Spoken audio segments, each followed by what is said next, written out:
En Radio Intereconomía, Pulso Geopolítico. Análisis sobre los nuevos desafíos mundiales. Presenta Rafa Jiménez.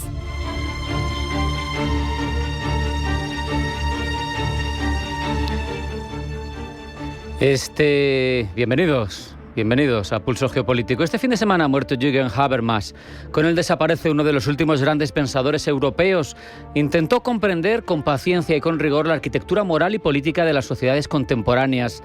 Durante décadas fue, en cierto modo, la conciencia crítica del proyecto democrático europeo. Un pensador que creyó, quizá contracorriente, que la razón pública, el diálogo y las instituciones podían seguir siendo los pilares de una sociedad libre. ¿Cómo es posible la convivencia en sociedades complejas, pluralistas, con intereses contradictorios? A través de ahí articuló su obra. Habermas defendió que existía otro espacio decisivo, el de la comunicación, el de la deliberación pública, donde los ciudadanos pueden confrontar argumentos y construir consensos racionales. Para Habermas, la democracia era una red de conversaciones sociales en la que la legitimidad del poder se construye a través del debate abierto y de la argumentación. Sin embargo, Habermas fue consciente de las tensiones que atraviesa ese ideal. Advertía de un fenómeno cada vez más visible: la colonización de la vida social por parte de los sistemas económico y administrativo. A medida que las democracias se vuelven más complejas, más tecnocráticas, más dominadas por dinámicas económicas globales, el espacio de deliberación pública se hace cada vez más pequeño. Decisiones importantes que se desplazan hacia ámbitos cada vez más opacos, mercados financieros, organismos técnicos, plataformas digitales o estructuras internacionales difícilmente controlables desde lo democrático. Eso genera preocupación porque las estructuras del capitalismo avanzado tienden a vaciar de contenido el debate democrático, con esperanza, no obstante, de que los ciudadanos sigan teniendo capacidad de dialogar y construir acuerdos que contrarresten esa deriva. Pero el caso es que el momento histórico que vivimos es verdaderamente complejo. Los supuestos sobre los que se construyó el orden político de las últimas décadas, lo sabemos, están siendo cuestionados. El multilateralismo sufre un debilitamiento evidente. Las instituciones internacionales pierden cada vez más capacidad de arbitraje y la propia democracia liberal parece enfrentarse a una crisis de confianza. No solo por la presión de regímenes autoritarios que están en ese conjunto del orden mundial y que todos sabemos identificar claramente, sino también por la aparición de corrientes intelectuales dentro del propio mundo occidental que cuestionan abiertamente los fundamentos de esas democracias de tradición liberal. En los círculos tecnológicos y financieros que rodean al poder en el hegemón, en Estados Unidos, ganan visibilidad ideas que hace apenas unos años eran claramente marginales. Algunas que vienen a sostener que la democracia liberal se ha vuelto demasiado lenta, está agotada, demasiado regulada, incapaz de adaptarse a los desafíos que plantea la velocidad de los cambios tecnológicos. El llamado aceleracionismo parte de una premisa inquietante: si el sistema actual está agotado, lo mejor no es reformarlo, lo mejor es empujarlo hacia el precipicio para que se transforme. La tecnología, el capital, la innovación son, por tanto, los motores de una nueva fase histórica que dejaría atrás las estructuras políticas tradicionales. Pero quienes tuvimos la suerte de escuchar a Blanca Muñoz, profesora de la Universidad Carlos III, sabemos desde hace tiempo de la teoría de la crisis habermasiana. El capitalismo tardío genera una cadena de desplazamientos en la que las contradicciones que tiene per se terminan con la motivación misma de los individuos para sostener ese proyecto colectivo. Y en ese vacío, históricamente, no entran las utopías emancipadoras, entran los demagogos. La alternativa que se nos plantea es una sociedad en la que el poder se concentre en quienes controlan los recursos tecnológicos, financieros, informativos, y la revolución digital, lo sabemos, ha ampliado de manera extraordinaria nuestras capacidades tecnológicas, pero también ha transformado la estructura de esa esfera pública de la que hablaba Habermas. Las redes sociales, las plataformas digitales, los algoritmos han alterado profundamente la forma en la que circula la información y, sobre todo, en la que se configuran las opiniones colectivas. ¿Sigue siendo posible, entonces, una democracia deliberativa en una sociedad mediada por algoritmos? ¿Puede sobrevivir la esfera pública cuando la conversación colectiva la moldean sistemas tecnológicos que priorizan la atención, la viralidad, la polarización, en el que se vive en burbujas y sesgos de confirmación? ¿Qué significa hoy la legitimidad democrática en un mundo globalizado donde las decisiones se toman en muchos casos fuera del alcance de los ciudadanos? ¿Cómo reconstruimos esa esfera pública capaz de sostener un debate racional en sociedades que están cada vez más fragmentadas? ¿O de qué manera pueden las instituciones democráticas adaptarse a esa velocidad que imponen los cambios tecnológicos sin renunciar a verse escrutadas, como parece que indica su naturaleza, de forma correcta por los principios de deliberación y de control de los ciudadanos? Por eso, la muerte de Habermas es casi una señal. Llega un momento en el que estas preguntas son más urgentes que nunca. Porque si algo nos enseñó Habermas es que cuando una sociedad deja de creer en la fuerza de la razón pública, empieza a abrir la puerta a otras formas de poder que son menos visibles, menos controlables y, por ende, menos democráticos. En ese sentido, la muerte de Jürgen Habermas no es solo la desaparición de un gran filósofo, es un recordatorio de que el futuro de nuestra sociedad va a depender de nuestra capacidad de seguir hablando unos con otros como ciudadanos libres. Hacemos un alto en el camino. A la vuelta les contamos toda la información geopolítica que elabora Blanca del Tronco. No se marchen porque sigue Pulso Geopolítico.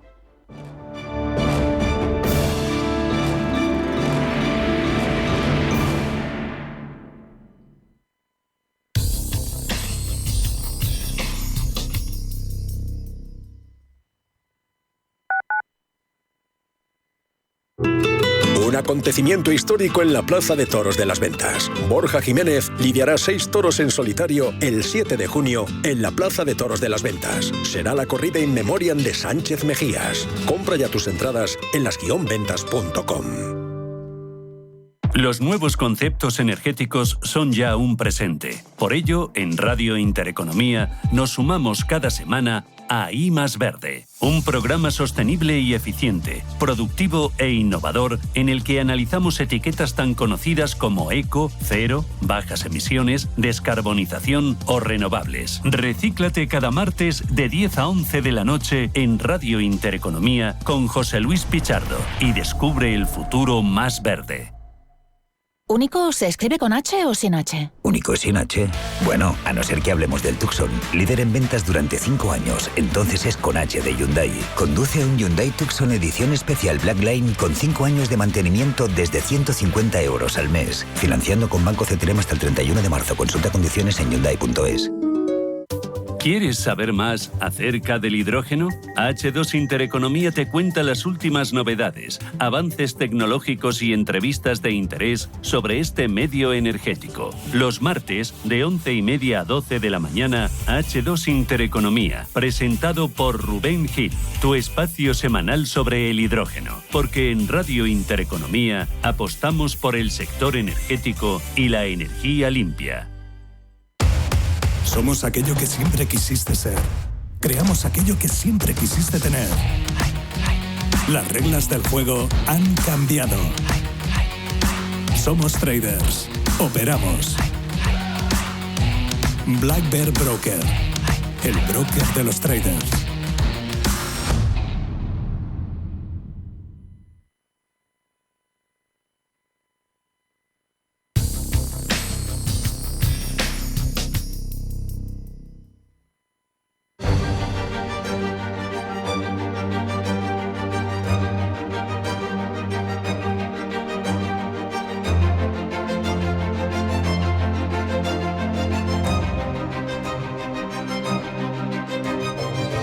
En Radio Intereconomía, Pulso Geopolítico. Vamos con toda la información geopolítica de la jornada que elabora Blanca del Tronco. Blanca, bienvenida, buenas tardes. Buenas tardes. Trump amenaza a los aliados para que colaboren con la seguridad en el estrecho de Hormuz. La tensión diplomática por la guerra contra Irán aumenta tras las advertencias del presidente de Estados Unidos, Donald Trump, a los países occidentales para que colaboren en la seguridad del estrecho de Hormuz. Entre las negativas a la propuesta, las últimas han sido las de Australia y Japón. Tercera semana de la ofensiva de Israel y Estados Unidos contra Irán. Y persisten las dudas sobre la duración y efectividad de la ofensiva después de que el presidente de Estados Unidos asegurara que está en contacto con Irán, pero mostrara dudas de que Teherán está preparado para llevar a cabo negociaciones serias. La guerra contra Irán ya ha supuesto un 2% del PIB de Israel. La ofensiva de Israel contra Irán está teniendo un impacto creciente en la economía israelí con un coste del 2% del PIB, coste que está contribuyendo a elevar la deuda pública del país, una factura que se incrementa con cada día del conflicto. Según sus cálculos, la guerra supone un gasto de 5.500 millones de euros a la semana. Cuba prepara reformas para activar su economía. El gobierno de Miguel Díaz-Canel está preparando una serie de reformas para tratar de reactivar su economía sumida en una grave crisis estructural, anuncios que podrían ayudar a suavizar las conversaciones que La Habana ha iniciado con Washington. Bruselas aborda cómo sacar adelante un préstamo de 90.000 millones de euros a Ucrania. Préstamo, recordemos que veta Hungría. Sobre el terreno, los ucranianos conmemoran a las víctimas de los ataques rusos más mortíferos contra Mariupol en el 4º aniversario de la destrucción de su teatro dramático, en el que se encontraban cientos de civiles. El número de víctimas del brutal asedio de Rusia sigue sin conocerse debido a la ocupación en curso y a la destrucción de pruebas. Bessent se reúne en París con He Lifeng. El secretario del Tesoro de Estados Unidos, Scott Bessent, se reúne con el viceprimer ministro chino en el marco de una nueva ronda de negociaciones comerciales entre las dos potencias para atenuar las tensiones de la guerra arancelaria desatada por Donald Trump, que tiene programada una visita a Pekín a finales de mes.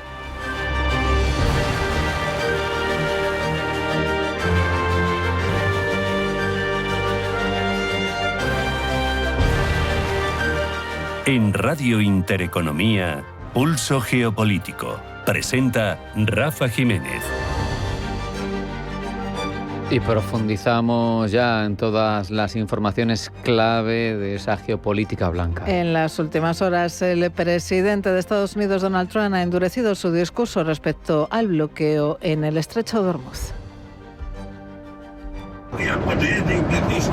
Estamos exigiendo que estos países intervengan y protejan su propio territorio, porque es su territorio, es un lugar del que obtienen su energía y deberían venir y ayudarnos a protegerlo. Estamos hablando con otros países para que colaboren con nosotros en la vigilancia del estrecho y creo que estamos consiguiendo que se sumen a nuestra iniciativa. Si lo conseguimos, estupendo, y si no, tampoco pasa nada.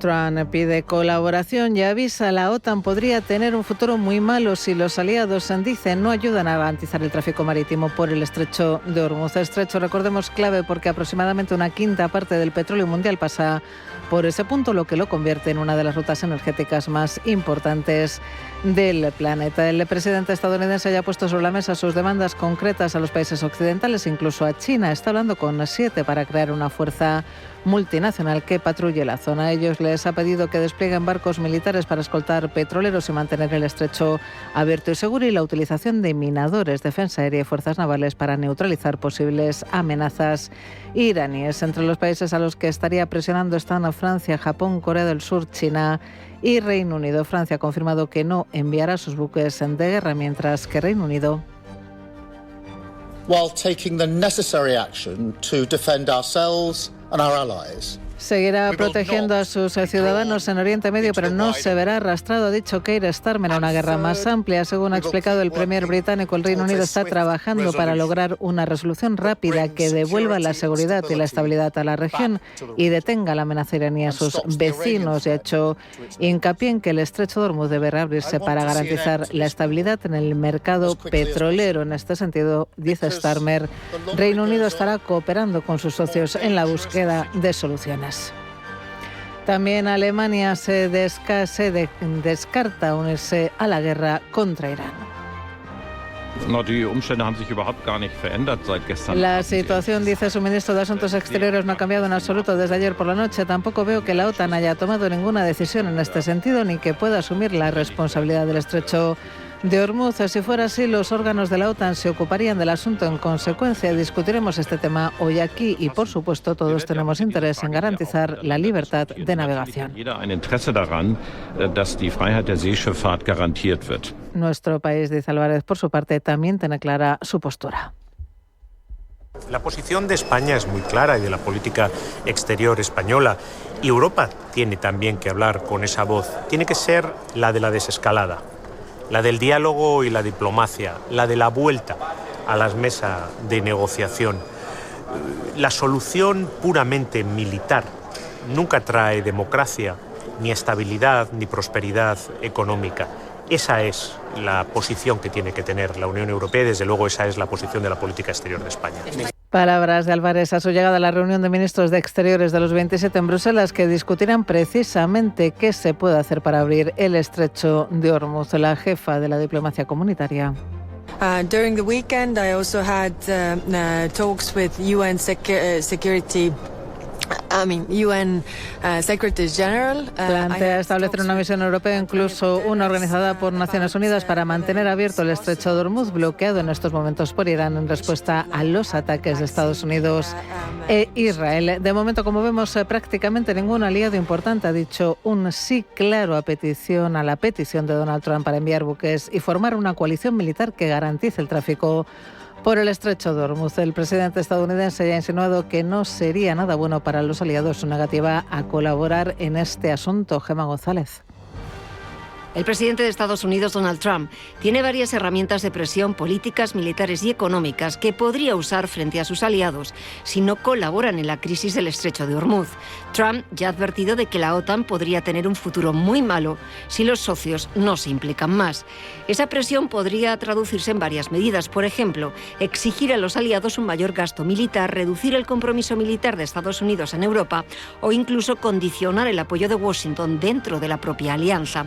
Pero la presión también podría ser económica. La Casa Blanca podría imponer aranceles a países que, a juicio de Washington, se benefician de la seguridad sin contribuir lo suficiente, restringir acuerdos comerciales o presionar a sectores estratégicos como la energía, la defensa o la tecnología.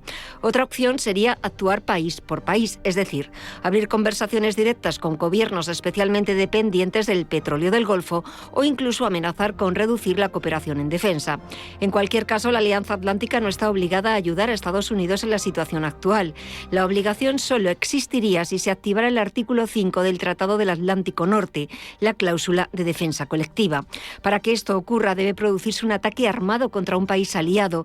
Ese ataque debe ocurrir en territorio de un miembro o en las zonas definidas por el tratado, principalmente Europa o Norteamérica, y los aliados deben decidir colectivamente activarlo. De hecho, el artículo 5 solo se ha activado una vez en la historia de la OTAN. Fue tras los atentados del 11 de septiembre de 2001 en Estados Unidos.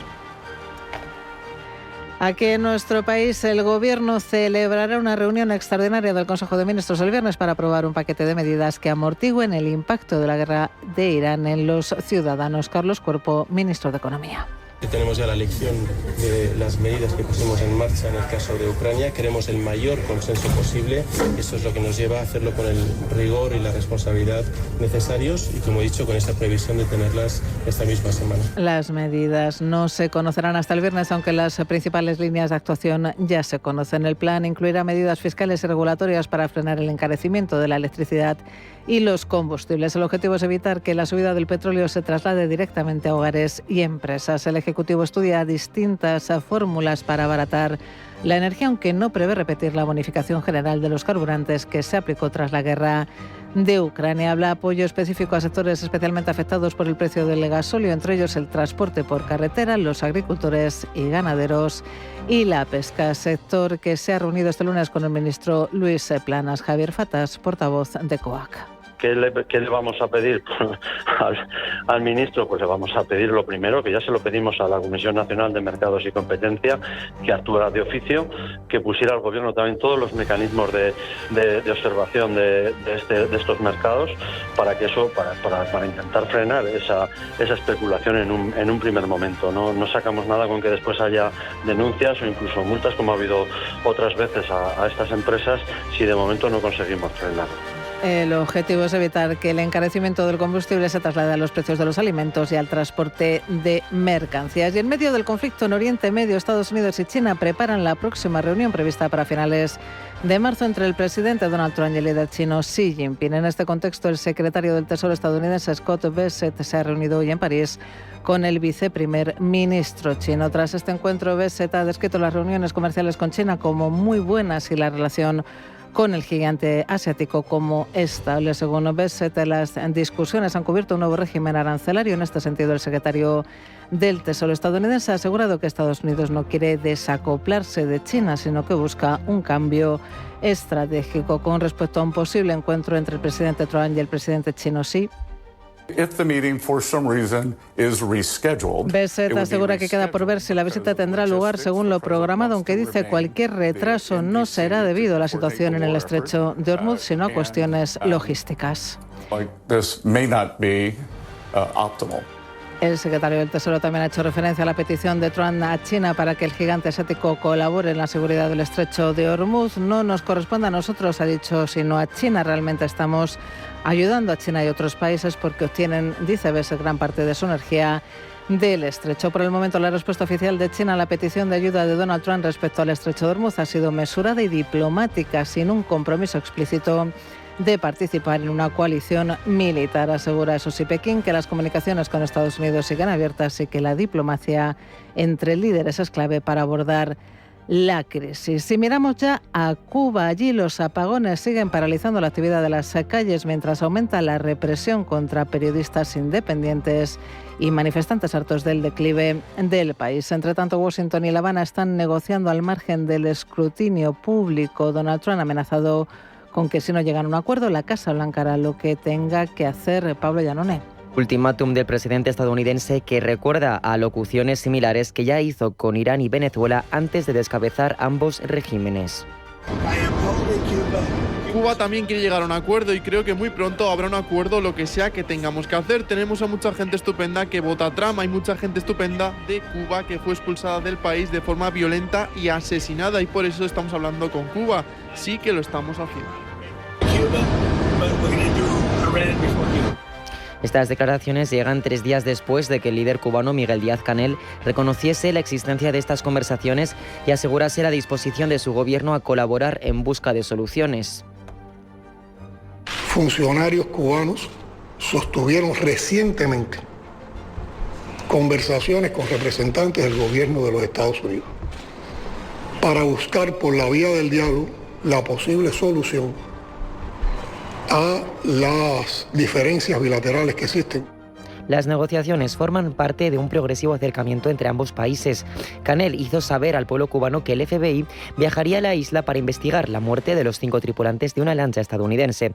Asimismo, la semana pasada anunció la liberación de 51 presos próximamente, una decisión que aseguró era soberana y que respondía a la buena conducta de los presos y el cumplimiento de casi la totalidad de sus condenas. Esta liberación fue impulsada por el Vaticano, un actor internacional que podría estar detrás también de las negociaciones con Washington. De momento, no obstante, no podemos confirmar nada al respecto. No hay ni calendarios ni delegaciones oficialmente identificadas. Hay medios, eso sí, que apuntan al secretario de Estado Marco Rubio como interlocutor de la parte estadounidense. Por la parte cubana, hay rumores de que podría estar implicado Raúl Castro y o personas cercanas al exdirigente, en particular su nieto, Raúl Guillermo Rodríguez Castro. Como decimos, el contenido de estas negociaciones no está del todo confirmado, pero podríamos suponer que Washington insiste en la contención migratoria, la cooperación en seguridad para frenar la presencia de China en la isla, reformas políticas y liberación de más presos. Para la parte cubana, lo más apremiante sería el alivio de sanciones. Desde que Estados Unidos cortó el flujo de petróleo venezolano a la isla, La Habana se encuentra en una de sus crisis energéticas más severas. Los apagones masivos se han vuelto una constante, dificultando la productividad y el desempeño de los hospitales. Ante esta situación, los ciudadanos no se han quedado de brazos cruzados y, pese a la represión del régimen, han salido a protestar a las calles reclamando el fin de la dictadura. El episodio más notorio ha sido el transcurrido el pasado sábado.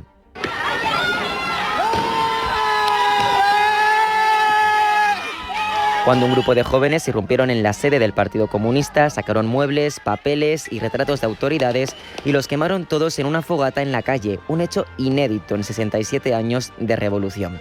Al respecto, Díaz-Canel se ha mostrado comprensivo, afirmando que entiende el malestar de la población. Por otro lado, en su discurso a la nación, el dirigente cubano aseguró que en las conversaciones en curso un elemento que debían encontrar ambas partes, tanto la estadounidense como la cubana, era la voluntad compartida de encontrar soluciones. Una voluntad similar a la que tuvo lugar cuando el gobierno de Raúl Castro y Obama lograron progresos en las relaciones bilaterales. En este hito histórico, el proceso que comenzó clandestinamente en 2013 fue impulsado por Canadá y el Vaticano. Washington y Caracas negociaron durante 18 meses hasta que ambos, Obama y Castro, anunciaron la institucionalización del proceso, que culminó en el año 2016 con el restablecimiento oficial de las relaciones diplomáticas, la salida de Cuba de la lista de países patrocinadores del terrorismo, el aumento de viajes a la isla, la cooperación bilateral en migración y lucha contra el narcotráfico y contactos económicos que no tenían precedente. El proceso, no obstante, comenzó a revertirse en 2017 con la llegada de Donald Trump. Su administración empezó a restringir viajes, imponer sanciones y a cerrar servicios consulares. En el año 2021 tuvo lugar el acto más simbólico, cuando Washington volvió a incluir a Cuba en la lista de países patrocinadores del terrorismo. En este segundo mandato, el mismo líder que un día borró los esfuerzos diplomáticos de Obama parece dispuesto a alcanzar un acuerdo de un alcance aún desconocido. Por lo pronto, hay factores regionales que podrían garantizar una mayor continuidad del consenso que se podría lograr. La caída del régimen de Maduro y la complicidad con el gobierno interino de Delcy Rodríguez podría relajar las exigencias de Washington, dado que ya no existe esa colaboración entre La Habana y Caracas que durante mucho tiempo ha limitado la influencia de Estados Unidos en el Pacífico.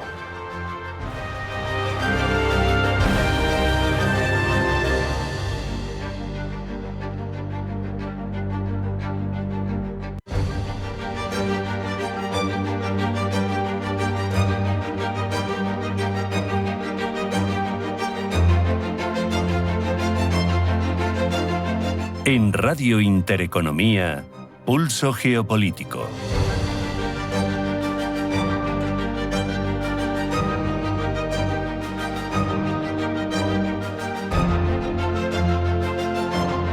Breve incursión en las cabeceras internacionales y su repaso que elabora Pablo Llanone. Pablo, gracias. Buenas tardes, Rafa. Miramos a CNN. Se preguntan por qué Trump necesita barcos extranjeros para ponerle fin al conflicto si, como dice, ya ha ganado la guerra. El medio expone las contradicciones que la Casa Blanca no deja de enviar. Por un lado, el embajador de Estados Unidos ante las Naciones Unidas, Mike Waltz, se niega a precisar cuándo regresarían a casa las fuerzas estadounidenses, pese a elogiarlas por una victoria presuntamente dominante. El secretario de Energía, Chris Wright, se mostró aún más optimista, declarando que el conflicto sin duda llegará a su fin en las próximas semanas o incluso antes. Mientras tanto, Israel declaró a la CNN que los temibles bombardeos contra objetivos militares y de inteligencia iraníes podrían durar al menos 3 semanas más. Desde la zona afectada, Al Jazeera se cuestiona si alguien se sumará a la coalición naval de Trump para abrir ese estrecho de Hormuz. Según el medio, esta solución está plagada de problemas. Se apunta, entre otros motivos, a las dificultades de interoperabilidad y las geográficas. Por un lado, dice el medio catarí, si varios países como los llamados a la coalición, desde miembros de la OTAN hasta China, acuden finalmente, ¿cómo podrán sus respectivas tripulaciones ponerse de acuerdo? Por otro lado, el estrecho de Hormuz es un entorno hostil, dice el medio catarí. Tiene puntos bastante angostos que apenas separan 39 kilómetros las costas de los países del Golfo con las de Irán.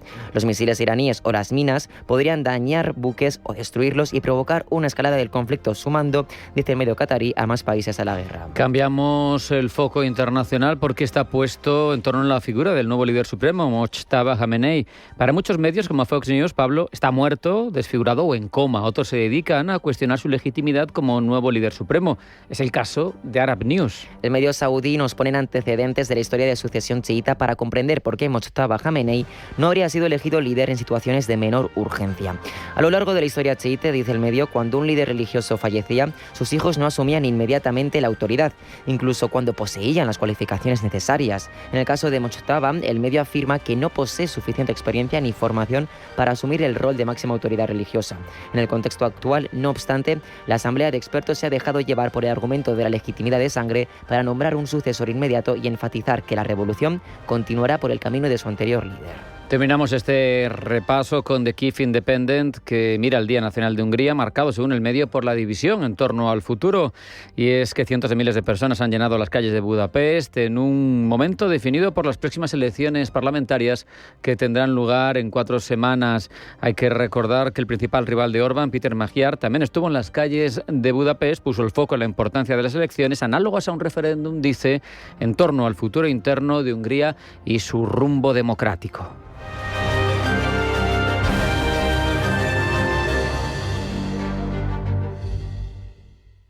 España va a ser el país más longevo del mundo. La cuestión es cómo vamos a vivir esos años de más. No nos vamos a conformar solo con cumplir años, queremos vivirlos al máximo. Y para eso, Asisa presenta Bienvejecer. Cuidarse hoy para vivir mejor mañana. Descúbrelo en bienvejecer.es. Asisa, mejor así. Empresa colaboradora de Teatro Real cerca de ti. ¿Estás listo para que tu evento de empresa sea algo único? Washow Madrid, donde cada detalle está pensado para inspirar, conectar y celebrar. Música, gastronomía y tecnología se unen para que tus invitados vivan una experiencia inolvidable. El show más espectacular del mundo. Más información en washow.com. The time has come for policy to adjust. Este miércoles en Radio Intereconomía, especial Reserva Federal con la decisión sobre tipos de interés, las claves y la reacción del mercado en tiempo real. El miércoles a partir de las 7 de la tarde en Visión Global con Marta Isern.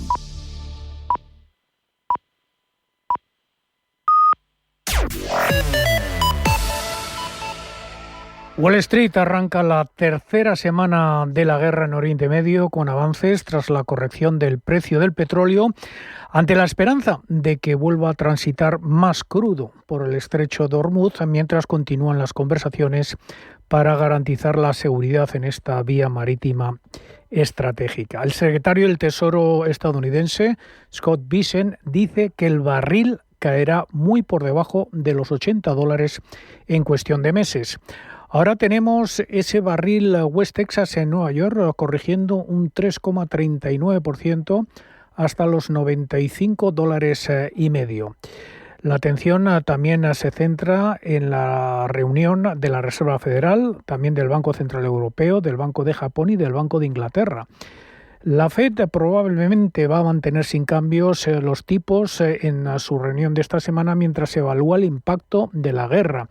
El conflicto y el alza del petróleo aumentan el riesgo de inflación y al mismo tiempo podrían frenar el crecimiento económico. Esto plantea un dilema para el Comité de Mercados Abiertos: bajar tipos para apoyar el empleo o mantenerlos altos para contener los precios.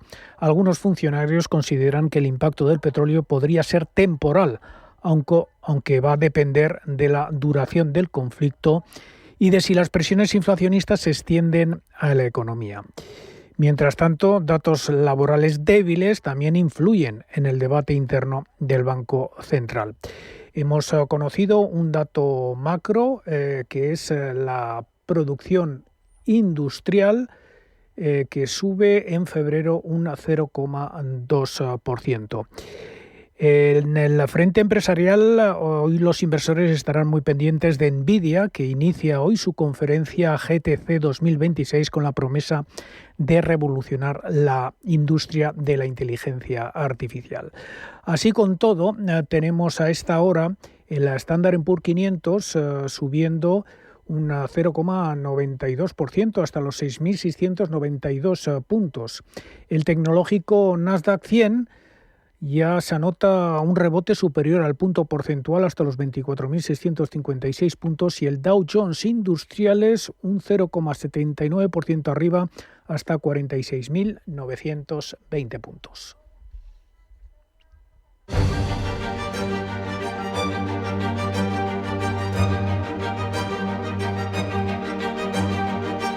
En Radio Intereconomía, Pulso Geopolítico. Presenta Rafa Jiménez.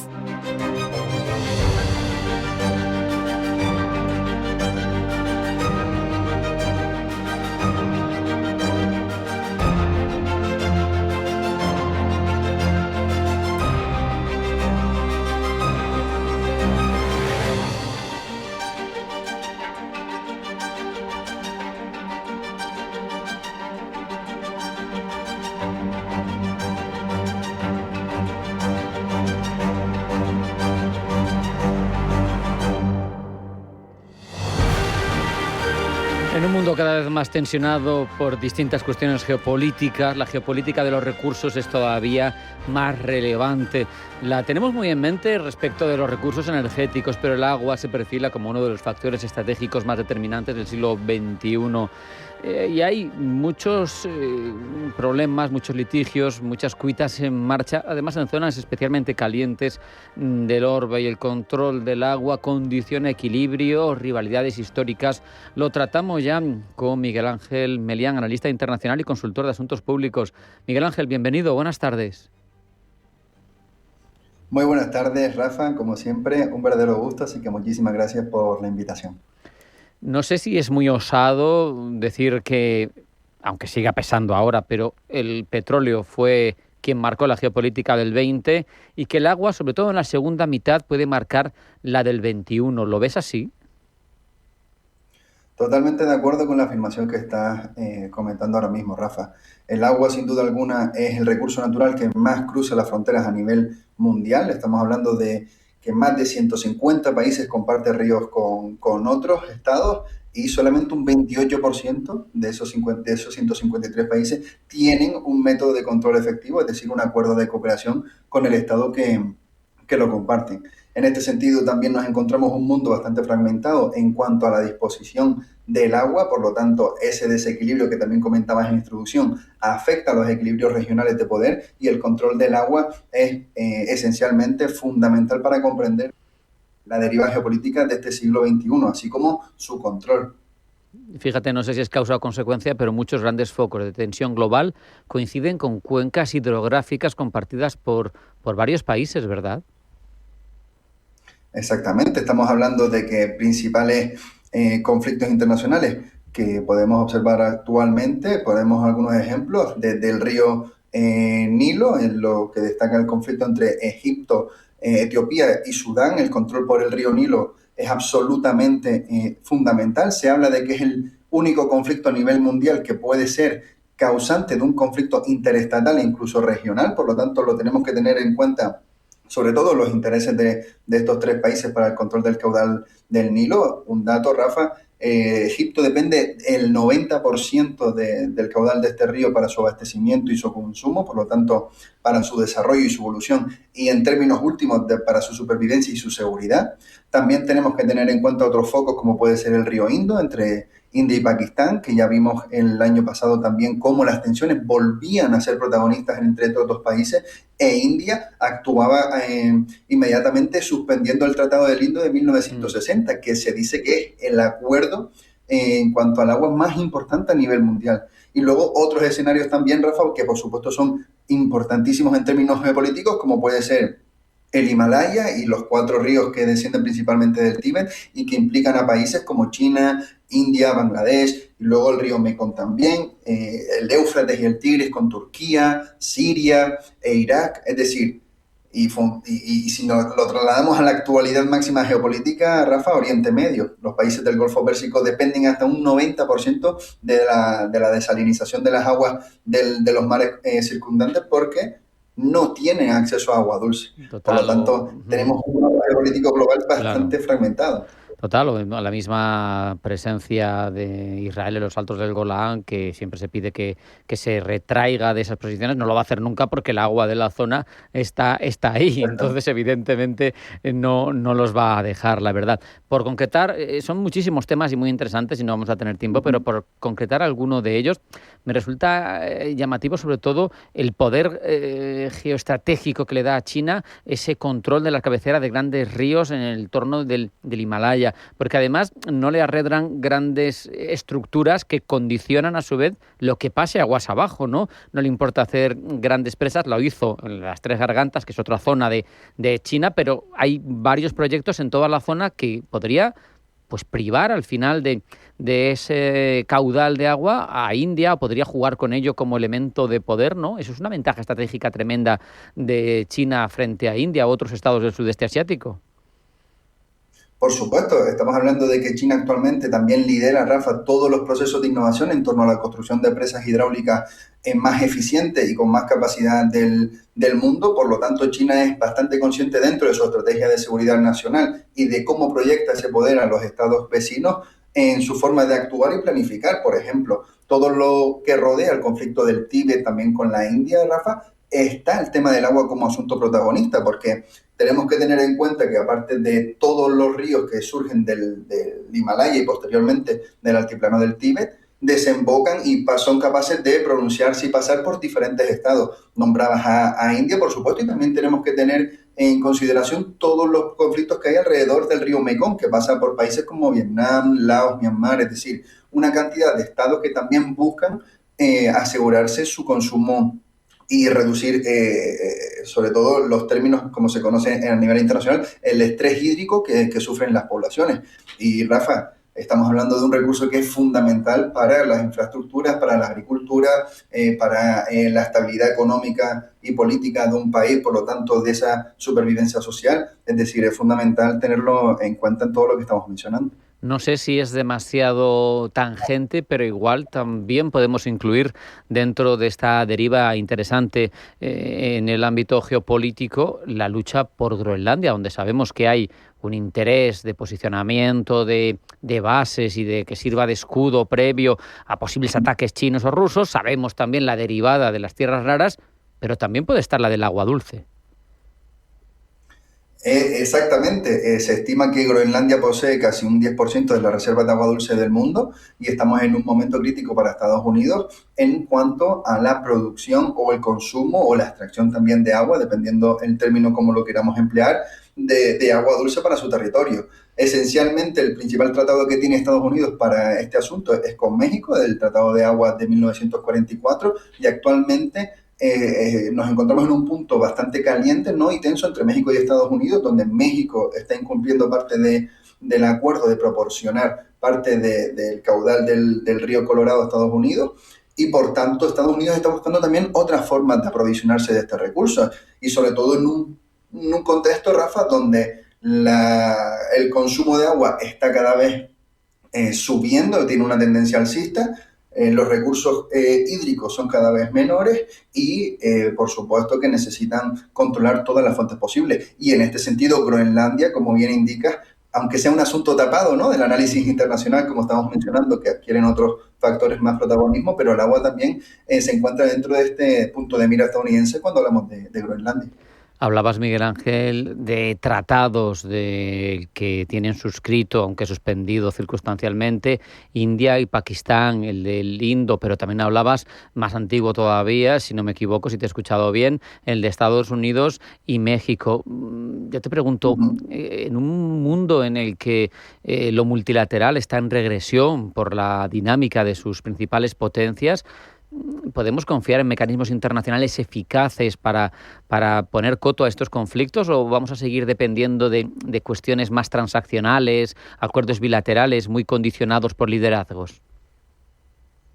Honestamente, Rafa, apuesto más por la segunda vía que mencionas, es decir, este tipo de acuerdos transaccionales y bilaterales.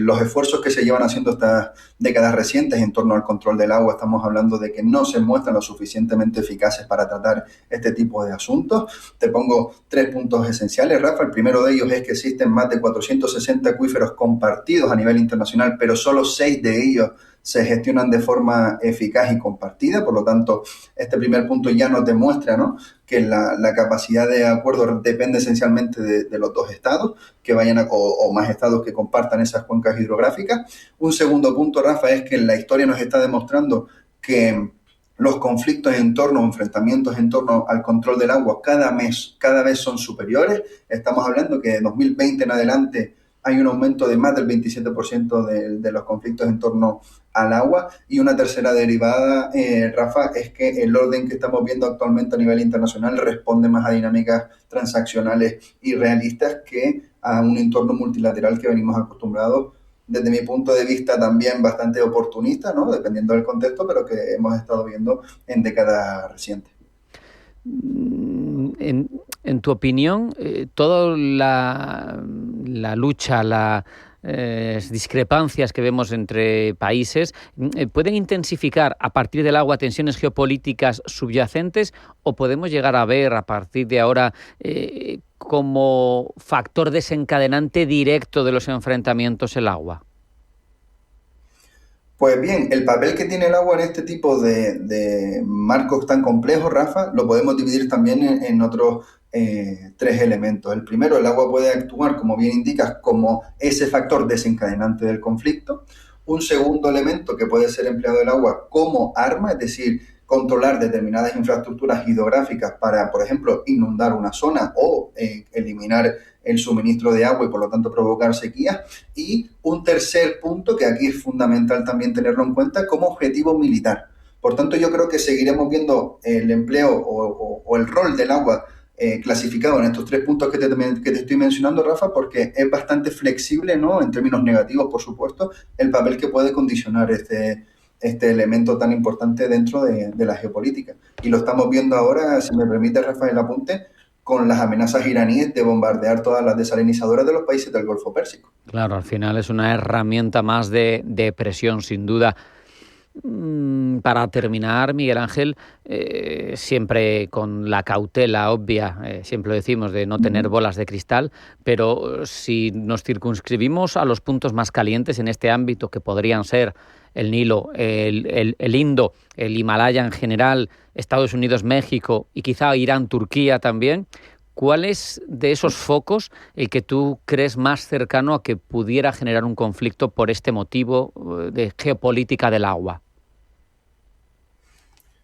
Considero que las mayores características que puede reunir uno de los escenarios que hemos mencionado a lo largo del programa, Rafa, creo que va a ser el Nilo. Estamos hablando de un conflicto que atañe a 3 países que dependen en gran medida de la cuenca del río Nilo. Estamos hablando de 3 países con intereses bastante contrapuestos en la gestión del mismo, de escenarios con actores también que no pertenecen a la zona, ¿no? Como puede ser los chinos en este caso con Etiopía, o Israel ahora mismo también en la zona. Por lo tanto, creo que, y luego la desestabilización que está viviendo Sudán en época reciente, yo creo que es el conflicto con más capacidad para provocar una guerra entre estados. Sobre todo teniendo en cuenta la alta dependencia, como te comento, Rafa, la desestabilización que podía producir y luego la tipología de regímenes políticos y militares que tienen los 3 protagonistas de este posible conflicto. Con esta reflexión nos vamos a quedar. Miguel Ángel Melián, analista internacional, consultor de asuntos públicos. Un placer ahondar contigo en cuestiones apasionantes que nos amplían también horizontes en este ámbito de la geopolítica. Un abrazo y hasta la próxima. Muchísimas gracias como siempre, Rafa. Un verdadero placer y te mando un abrazo. Hasta luego. En Radio Intereconomía, Pulso Geopolítico.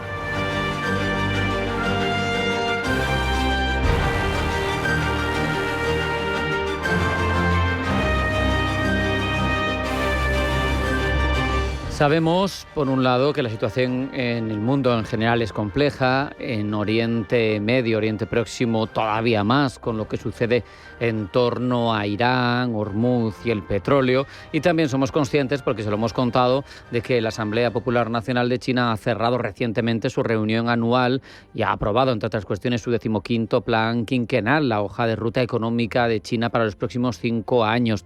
Sabemos, como digo, que China tiene muchos intereses energéticos, sobre todo en la región, pero que no tiene tropas. Y, sin embargo, que su apuesta por el comercio y por la expansión internacional a través de los negocios es lo que ha marcado esa deriva en las últimas décadas en la actividad china. Expansión, pero siempre comercial, no militar. Para analizar el margen de maniobra que tiene Pekín ante una crisis que no ha provocado, pero que seguro que le golpea de forma relevante, hablamos ya con el profesor del Centro de Estudios de Asia Oriental de la Universidad Autónoma de Madrid, Yue Lin. Bienvenido, muy buenas tardes. Mucho gusto y encantado.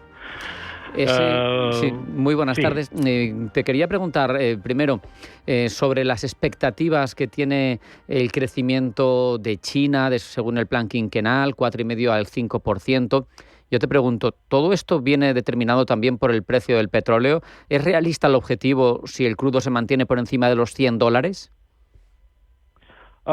Yo creo que por el momento, por parte de China, el golpe directo de esta crisis de Irán todavía se considera como controlables y manejables a corto plazo. Por supuesto, depende de cómo situación desarrollará luego, si se prolongará como una crisis permanente. Entonces aquí habla una influencia estructural sobre sus metas. Uh-huh. Si esa inestabilidad energética de la que hablamos se cronifica, dura mucho en el tiempo, ¿qué prioridades de China quedarán más comprometidas, serán más difíciles de conseguir? Bueno, los esfuerzos anteriores que China ha hecho, yo quiero decir, ¿no?, de enfatizar aquí, entonces es como la matriz de producción energética en China ya no está tan depende de petróleos, ¿no? Su estructura está todavía depende del carbón, y luego todas las energías renovables ya representan más o menos un tercio de sus necesidades domésticas. Así que los petróleos por momentos principalmente se utiliza para usos industriales y también para transportes, pero incluso transporte ahora montones de coches están electrónicos. Sabemos también, además de esa diversificación que nos contabas de China para no depender tanto del petróleo, que la apuesta por la nuclear en diversos ámbitos, como los reactores de sodio, los de torio, es a lo largo y ancho de todo el país. También hay una apuesta por lo nuclear, ¿no?, como parte fundamental del mix energético por parte de China. Exactamente. Y luego aquí, entonces, hay una diversificación de su importación de petróleos también. Entonces, bueno, Rusia ahora es el mayor exportador, ¿no?, de petróleos y gas naturales a China, 20% más o menos. Y luego después, entonces, bueno, Saudi Arabia quizás. Y la tercera es Irán. Allá yo creo que hay una cosa que suele las medias y luego la gente es que no se considera, no en cuenta, que es por momento, por lo menos, entonces la crisis, no, como dice, nosotros en Europa, por ejemplo, enfrentamos a miedos de inflaciones producidos por inestabilidades de recursos energéticos, pero en China estaba todavía hablando de unas presiones deflacionarias en su economía doméstica, sobre todo a lo largo de 2024-2025. Entonces, un aumento moderado de precios de las materias primas importadas es algo que podría aceptar y tolerar a corto plazo. No sé si este conflicto podría servir incluso para acelerar los esfuerzos de Pekín para reducir su dependencia del dólar en transacciones energéticas y en comercio global, porque a partir de reuniones de OCS y de BRICS, muchas de las afirmaciones que han surgido impulsadas por China es vamos a intentar desdolarizarnos, ¿no?, para poder establecer un comercio distinto con otra moneda de referencia. ¿Esto puede ayudar? Sí, Rafael, tú tienes unos buenos ojos aquí. Entonces, bueno, yo creo que si China tiene capacidad de influir o intervenir en las crisis, es como él tienes, ¿no?, una tipos de poder de negociación que otros países no tienes, porque hablamos de 11% del petróleo importado desde China depende de Irán, pero Irán entonces exporta casi más del 90% de sus exportaciones petróleos a China. Aquí, entonces, China es como un jugador determinante en este proceso.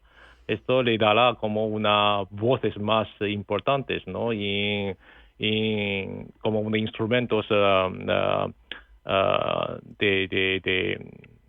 como dice, la persuadir, ¿no? Para persuadir en toda la negociación. Y luego, ahora creo que la negociación, porque ahí hay un montón de negociaciones de tratados y acuerdos con Irán directamente, bilateralmente entre China y Irán.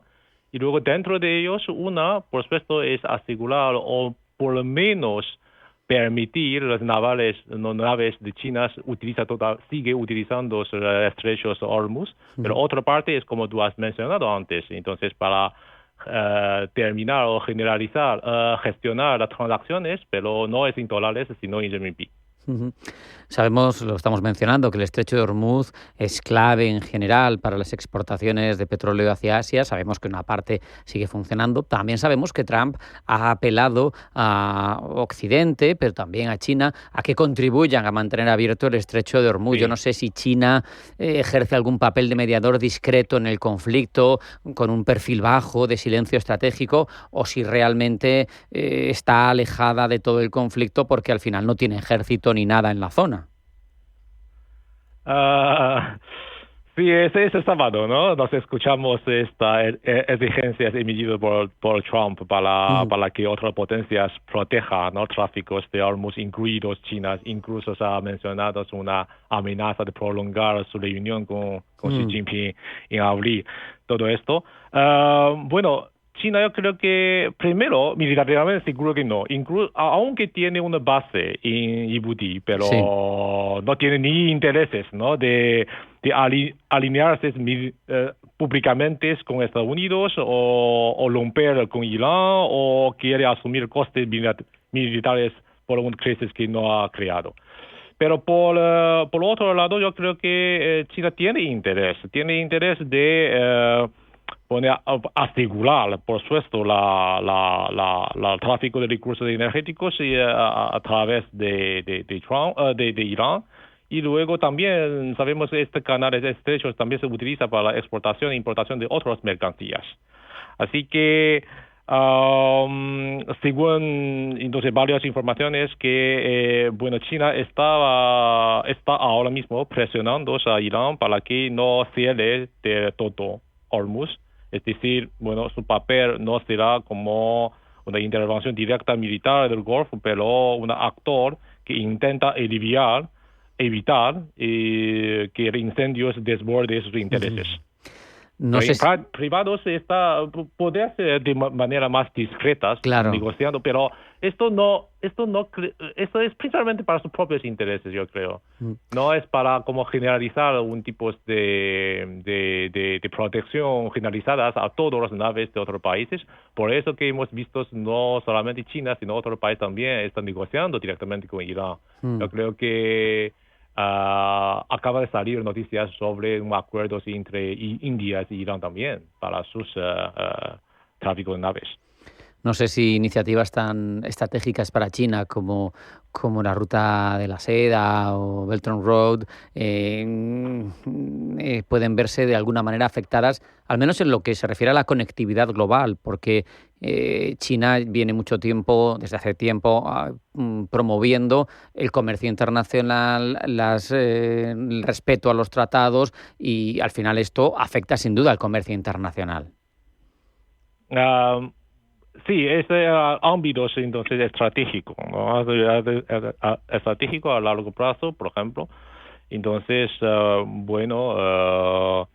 aquí no solamente los conflictos del Medio Oriente, sino la guerra Rusia-Ucrania ya ha tensionado los corredores terrestres euroasiáticos, y ahora con lo que ha pasado en Palestina y luego Irán, entonces amenaza otro componentes marítimos en su plan de iniciativa de ruta de Seda, de modo que tanto el cinturón terrestre como la ruta marítima entonces sigue riesgos de retrasos, sobrecostes y reconfiguraciones. Aquí, entonces, yo creo que en el nuevo plan quinquenal, entonces aquí hay una frase que claramente dicen que, China hay que proteger sus intereses de otro mar, intereses de empresas y luego las vidas de ciudadanos que viven en otras partes del mundo.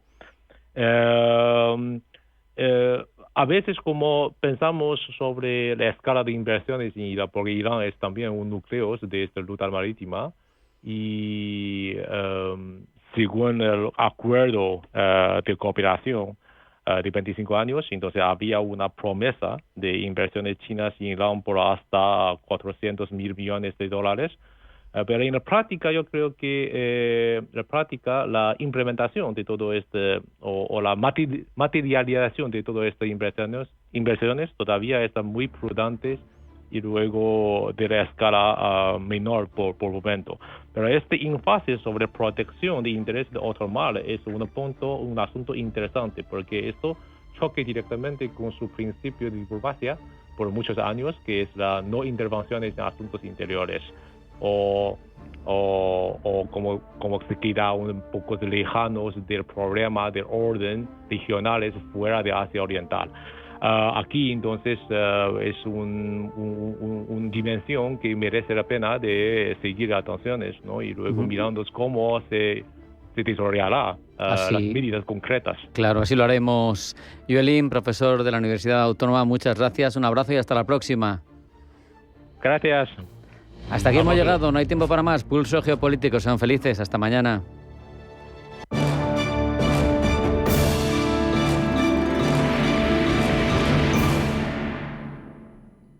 Dormir bien lo cambia todo. El descanso, el ánimo, la forma en la que afrontas el día. M5 de Sol Naturaleza es un complemento natural a base de plantas, triptófano y melatonina, pensado para ayudarte a mejorar la calidad del sueño y la estabilidad emocional. Una sola cápsula al día para respetar tu ritmo natural. Sol Naturaleza. Personas cuidando personas. Más información en solnaturaleza.es o llamando al 91 31 31 409.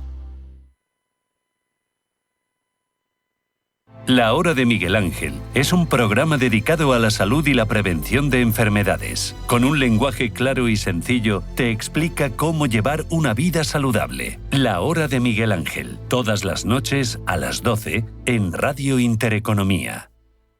Los mercados financieros, las bolsas más importantes, información clara y precisa. Esto es Radio Intereconomía.